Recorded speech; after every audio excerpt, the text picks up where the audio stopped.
Okay, we're looking at piecewise functions here. A car accelerates holding a certain speed, then brakes and comes to a stop. Its speed is measured as of the moment it starts moving. For how much time was the car at or above a speed of 45 meters per second? Give your final answer to the nearest second. So you can see here that we're dealing with a piecewise function. Really, obviously, it's got three pieces. We've got three rules for each of the three pieces, one rule in order. And basically, if we had all the numbers, this would be a pretty straightforward question, right? We're looking for, at a speed of 45, the difference in the time, which is x, between that point and that point right there.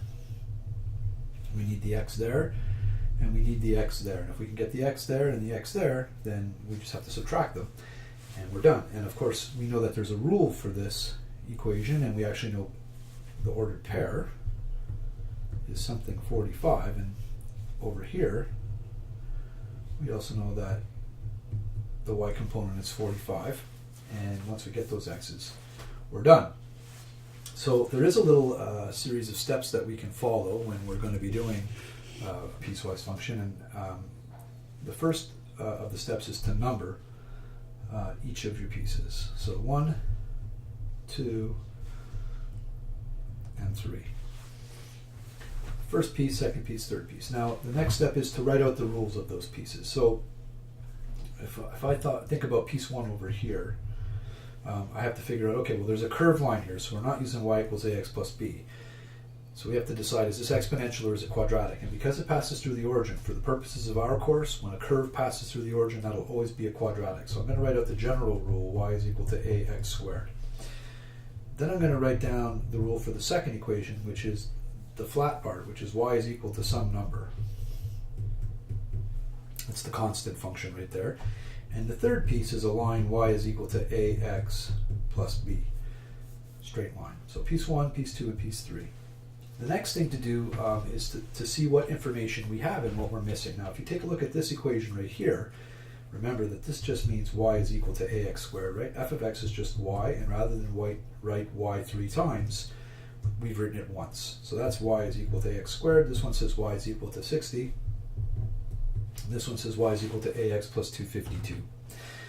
So in these general rules, I've already got some of them with some information and some without information. And if you just stop for a second, you can see here, for example, I don't have any information about the quadratic. I need to get that a. I know the equation of line 2, it's y is equal to 60, so that's cool. And in the third piece, I don't know the a, but I do know the b. I know the b is 252, so I'm going to have to get the a at some point. And we know to get the a in a straight line, we have to use 2 points.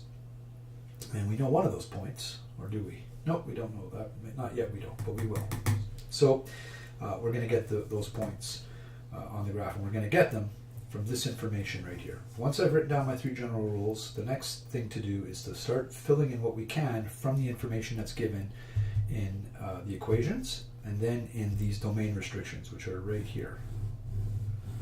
So I know that quadratic runs from where the x is 0 to where the x is 10, which means that this quadratic starts off at 0 and comes up to this point where the x on that point right there is equal to 10, because that's where the quadratic terminates.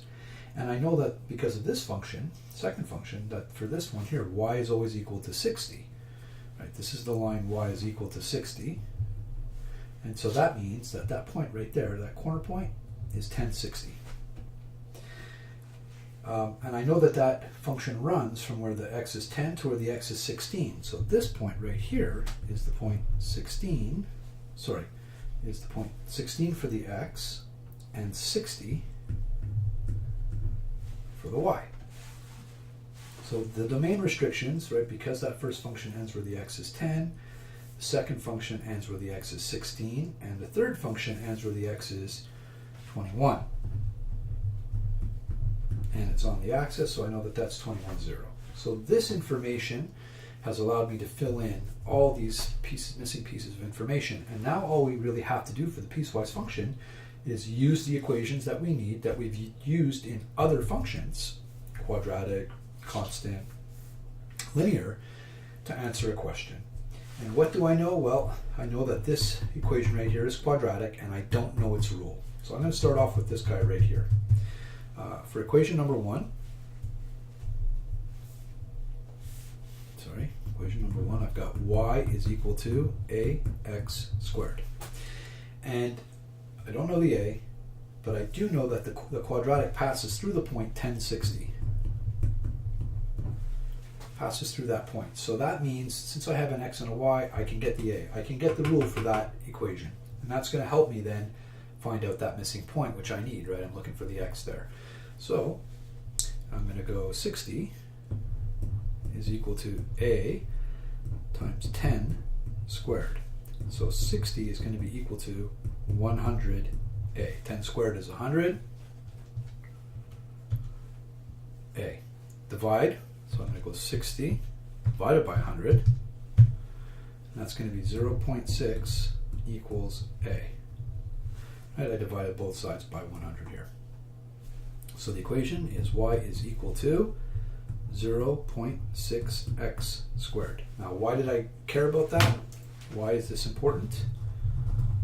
Because now that I have the equation for this piece right here, I could go ahead, plug in that y, 45, and get its matching x, right? Which is what I'm looking for right over here. So let's do that right now. I'm going to put in the y of 45. I'm going to go 45 is equal to 0.6x squared. I'm going to divide both sides by 0.6. So 45 divided by 0.6 is going to give me 75. And then I've got to take the square root of 75, which is going to give me 8.66 or 8.7 for my x. So I know that that is 8.7, which is right there, 8.7. So that piece right there, that's how long it took to hit 45 meters on the quadratic part. I don't need this function because I'm above it up here. Then I start coming back down, and then on the third function here is where I'm going to hit that second time the height of 45 meters. I need the equation of this line here. Now I know the y-intercept for this line, but I don't know the a. So to get an a, we know that I need to use, so for function number 3, I'm going to go a is equal to y2 minus y1 over x2 minus x1. 0 minus 60